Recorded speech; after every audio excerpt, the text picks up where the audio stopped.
This Jersey girl has no filter. So are you getting a lot of hate? Yeah, a lot of hate. Bullshit. Welcome to BS with Bella. Hi, welcome back to another episode of BS with Bella, and I'm with Josh Cohen. How are you? I'm doing well today. Thanks for coming on. Yeah, thanks for having me. So, when did your soccer career start?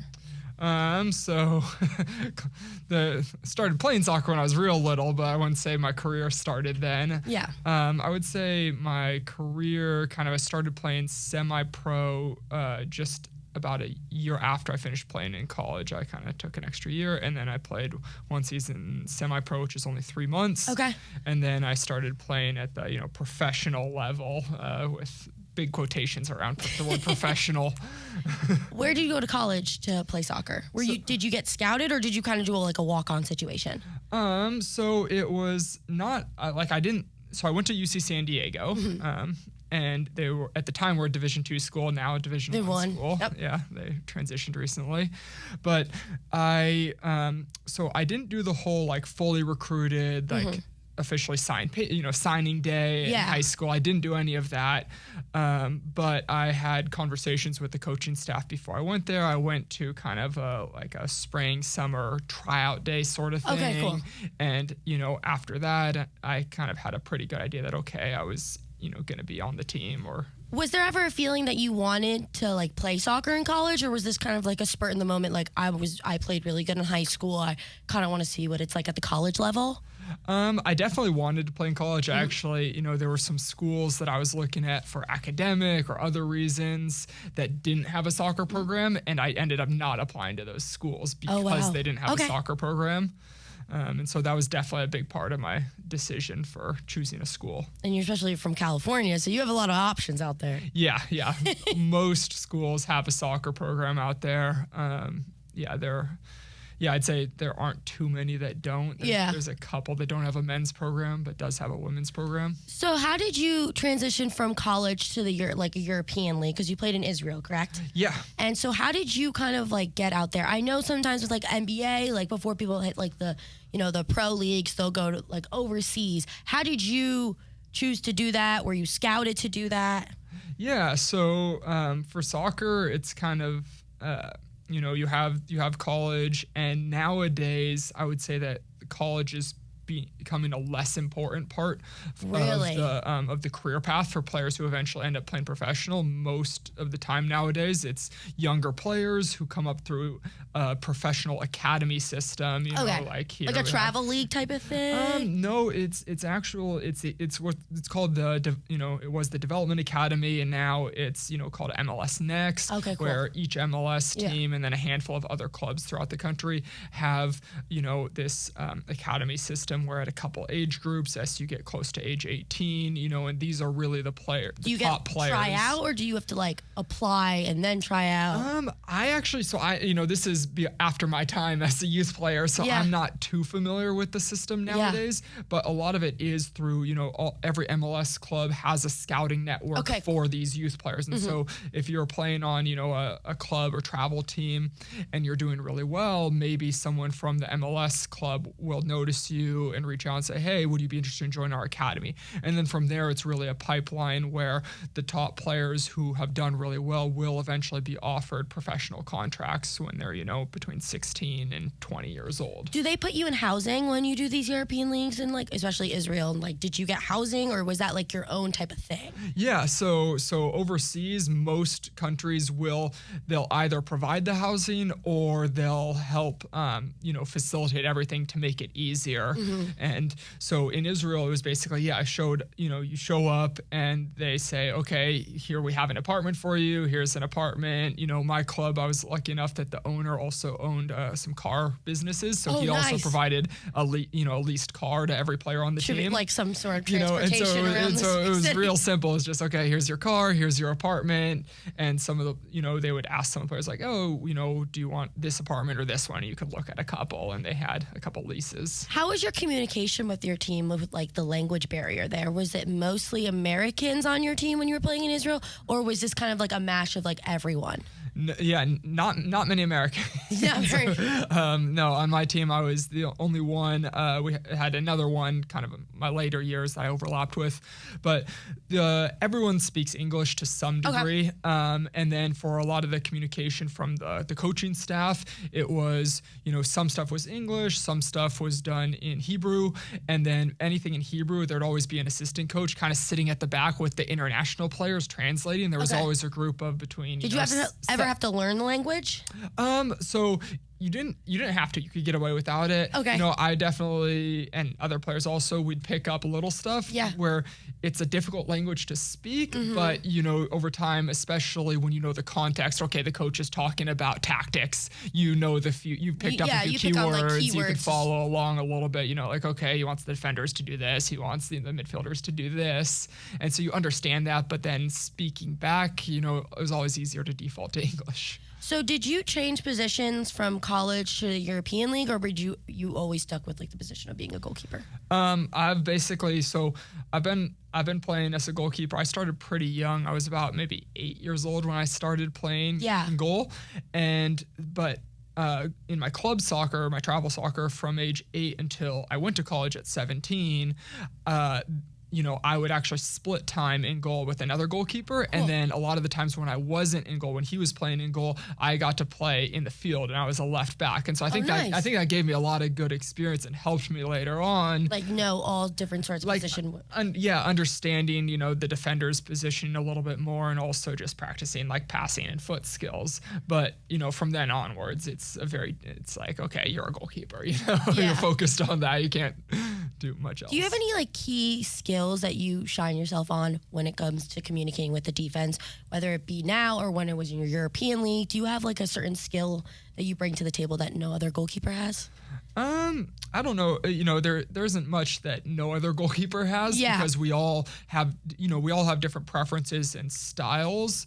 I think that a lot of the times, one thing that gets different with the communication when, from college to, lower division pro to higher levels of professional, is the crowd and the environment gets a lot louder. Yeah. And so you have to change your communication style to adjust for that. And so, one thing where it's easier to take care of in the moment and give, talking to someone 20 yards away isn't possible when it's really loud. And then maybe you have to, okay, you're giving short, quick, loud commands in the moment, 1-2 words maximum. Yeah. And then if you need to have a more detailed conversation, it's okay, next time there's a yellow card, an injury, ball's out of play. Then you can have that moment. You can go up close to someone and have a little conversation. And I think being able to do both that, quick commands where it's you're just demanding something, but then also being willing to have conversations and understand what your teammate, their thought process and why they made the decision. So you hopped around from California to Israel, and now you're in Atlanta. Yeah. How did you end up here? Yeah, so basically, I did quite well in Israel. I really enjoyed my time there. You had a lot of recognition for your saves and your game percentage. What is what's the percentage goals saved? Yeah, save percentage base. But no, I did well there. Had a great experience there. But I was ready for to find something new, and I didn't know at the time whether that would be coming back to MLS, to America, to MLS, or whether that'd be somewhere else in Europe. And with Atlanta specifically, there had been talks, a year earlier, but then I was injured. Yeah. And then, and eventually kind of, things came to fruition where, okay, it made sense for me to sign here in Atlanta, and, it's, good environment, good fan support, cool new city. It's definitely. And so it was an appealing option. Do you miss anything from California that Atlanta doesn't have? The from wherever, all the places I've lived, the thing I miss the most is the people, obviously. It's harder to connect with people. Yes, we have phones, we have video calls nowadays, makes it easier than it was 30 years ago, but it's still, it's not the same as being able to be in person, go to dinner with someone. And so it's definitely the people. The difference, one of the biggest differences, I don't miss the lack of humidity. Here the humidity versus California, it's nice and dry That's pretty nice. And then just the easy access to the beach, I would say. Yeah, because there's no beach here. Five years of college in San Diego was, it spoiled me. Yeah. Let's just say that. And now you play for Atlanta United. How did the whole I know you were like a free agent. Can you kind of talk about after like the European League, how you kind of like got picked up? Yeah. So kind of like I mentioned before, I felt it was time for something new after 4 seasons in Israel, and I didn't know what that new would look like, but I had a few opportunities come up from some of the smaller leagues in Europe or bigger teams in not the main countries there that I was considering, but I was kind of trying to have patience and wait for something that really felt right. And did you have a family at this point or not yet? So wife but no baby yet. Okay. so baby on the way, but and that definitely factored into it was the definitely like a big decisions. transition period for you. And I'll obviously having to have that conversation with her about, okay, could we be comfortable here? Could we be comfortable here? And then the family considerations too of, okay, my parents, her parents are both in the U.S.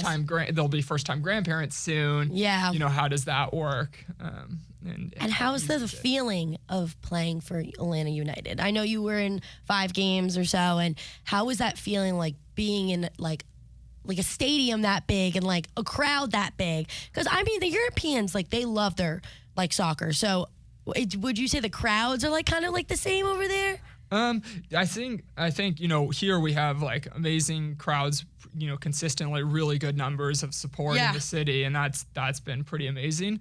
One thing, there's a little bit of, especially in Israel, if you can find online some of the videos of some of the crowds, especially at rivalry games. It's like packed to the nines. Yeah, it's not necessary. There's a little bit of a different feeling because what I like to say is, in America, we have great fans, very passionate, but at the end of the day, they understand that it is a form of entertainment. Like you can have a lot of passion and still understand, like, okay, this is this is a form of entertainment. And I think that a lot of times in Europe and in Israel too, there isn't that understanding. It's like entertainment and football are 2 separate things, and it's like it's things where you think they go overboard? They'll be like I've had games where the ref has to pause the game and I have to go and stand at the half line because people are throwing coins, batteries, lighters. My God! There was one game I remember where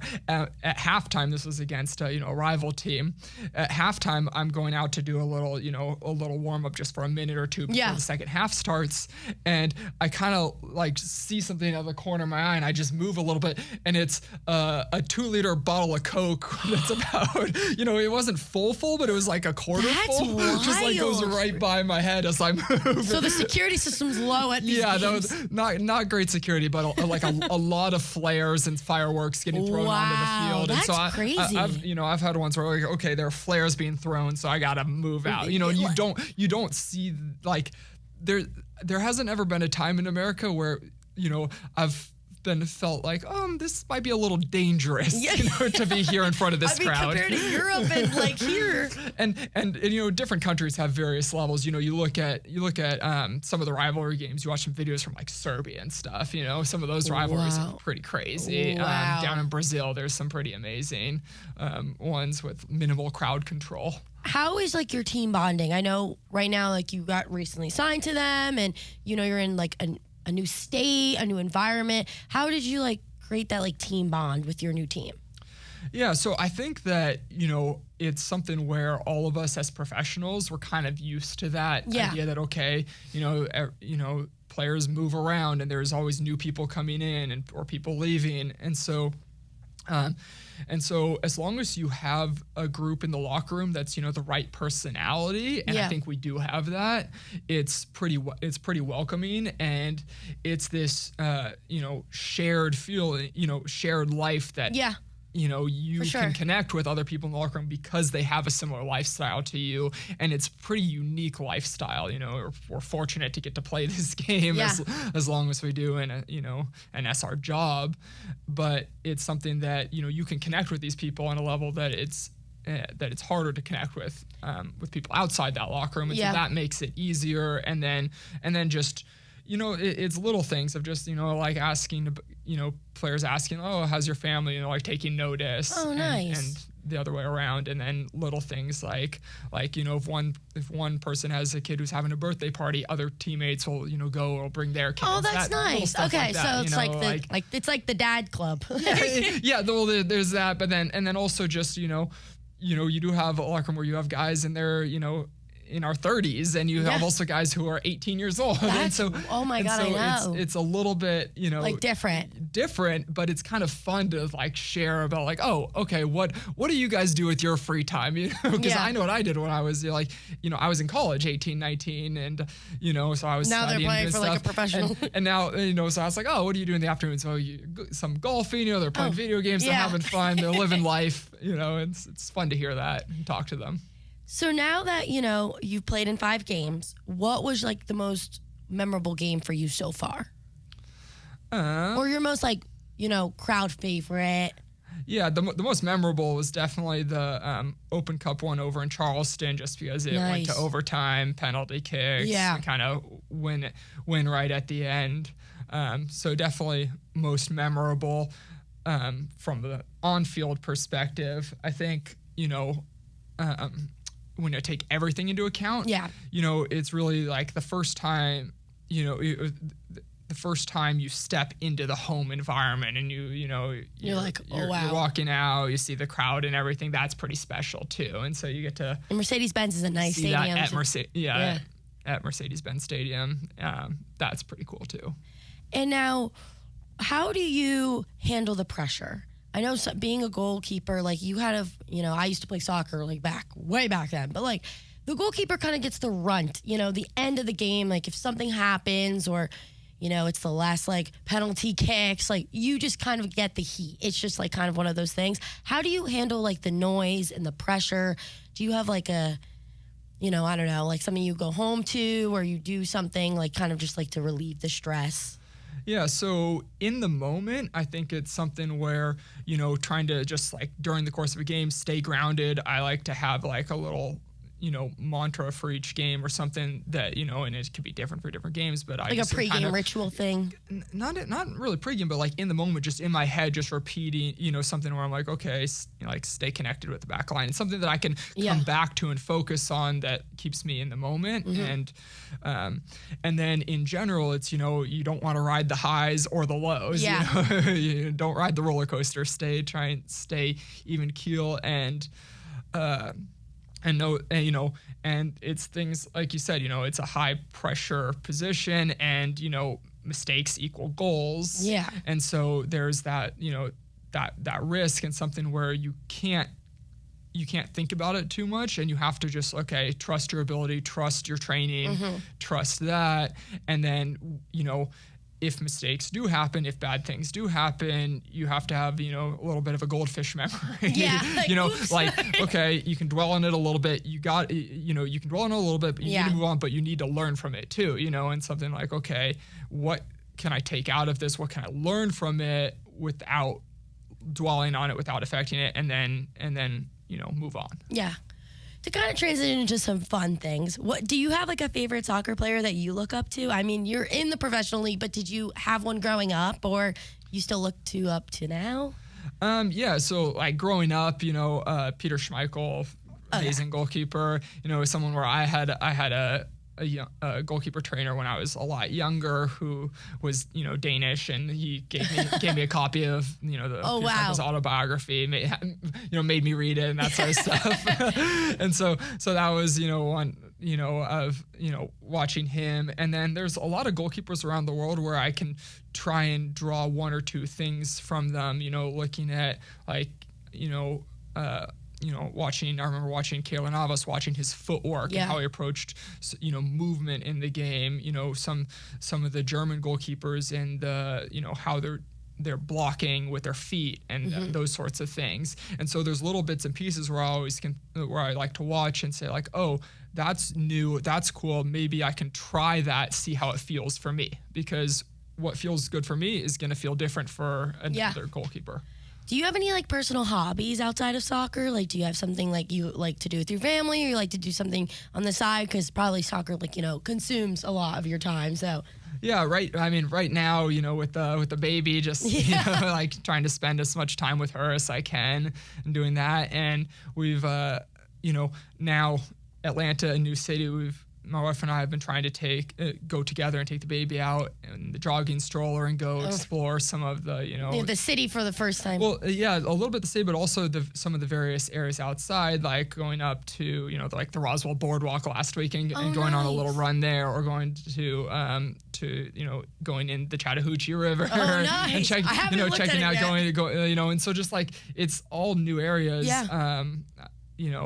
but definitely getting out a little bit north, up into trying to get up into the mountains a little more. My wife got to go up to Blue Ridge when I was out of town. Oh, She nice. got to go for a weekend, and so I want to go up there with the family, and explore that area. So with soccer, is it like a time contract thing, like kind of like football, or is it like kind of a little different where it's like after each season, like everyone's kind of like a little questioned?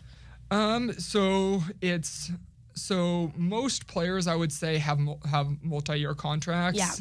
Yeah. And so, you'll have some players who they're in the final season of their contract. Yeah. They're going to be, free agents, or what limited form of free agency we have in America. It's different depending on how you're categorized as a player. And then, some of the younger players, they usually have a little bit more uncertainty. The guys who are on their first contract, it's a little bit more like NFL, where it's like, okay, you have 1 year, the club has an option for the next year, the club has an option, and then each year there's a little more uncertainty. But yeah, I'd say on average, probably 2 to 3 years is standard. Nice. And is there anything of the city that you like love compared to California, or is there something like of the city that you're like, wow, this is different than I've been to Europe and California? Like, is there something in Atlanta that kind of outshines? It's Atlanta, but like outshines some of the other parts?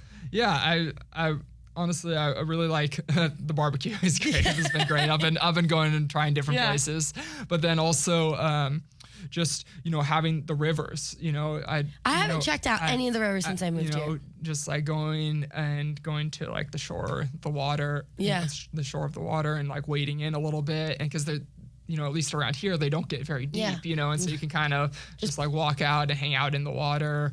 I know there's some tubing up north a little bit. I heard about that. Near Helen, I think. That's a big like Oktoberfest type of thing. Yeah. And so that, and then just one thing I didn't expect was how like shady and foresty it is everywhere. Like I love, just outside like the circle, the tree canopy, and like wherever we go, it's nice shaded areas of Atlanta. Yeah. Oh, sweet Atlanta. And kind of just to wrap everything up, is there one game you would love to play in, like historically, or if there's a game like history that you wish if you could magically be a part of, is there one game that you're like, I wish I was like a player of that team, or like back then? That's a good question. I'll have to think on that for a second. Because there's been a great soccer history here in America, so it's like, is there any, even if it's like an Olympic game? Yeah, I think that like, I mean, I wasn't old enough to like watch these, but some of the like 94 World Cup games, nice. Where it was really I would say it was the emergence of soccer in America on like the global, or on a countrywide scale. People figuring out like, oh, this is what this game is. A lot of people who hadn't really been familiar with it at all, saying like, oh, this is what this game is. This is this big event. That I think that would have been cool to be a part of, because it was in the U.S. It was all over various cities, and really like my parents remember. Did they go to the game, or they went to one at Stanford, I believe. Oh, wow. But they because they were one of the host stadiums. Oh, nice. But I think I remember them saying something about at that time, you could just kind of go like buy tickets for the game. You know, it wasn't like, something like you didn't have to plan a year in out. advance or anything. It was just like, oh, go buy tickets, check it out, you know. But I think that, you know, playing in a game or two in that era would have been cool to see. The other thing is just any MLS game in the era when they had the shootout style instead of penalties. Oh, wow. You know, so like an MLS Cup final, I don't remember a specific one, but where they ended up doing a hockey style shootout. Oh, instead wow. of penalties. That was a thing back in the day. And as a goalkeeper, that actually seems kind of fun, you know, challenging, but fun. Would you think you would be a little scared though? How like rapid fire? No, I think it'd be better. It'd be better than penalty. Yeah. As kicks as they are, because it's more okay. You know, the player. It's one against one. There's a shot clock. Yeah. There's, you know, player dribbles in from 30, 40 yards, whatever it was. They can shoot at any time. But if the buzzer goes, It's like stop. you know, that seemed kind of fun. That'd be kind of fun, I think. Well, thank you, Josh, for coming on my podcast. Yeah, thank you for having me. And I'll see you guys next week. Bye. This Jersey girl has no filter. So are you getting a lot of hate? Yeah, a lot of hate. Bullshit. Welcome to BS with Bella.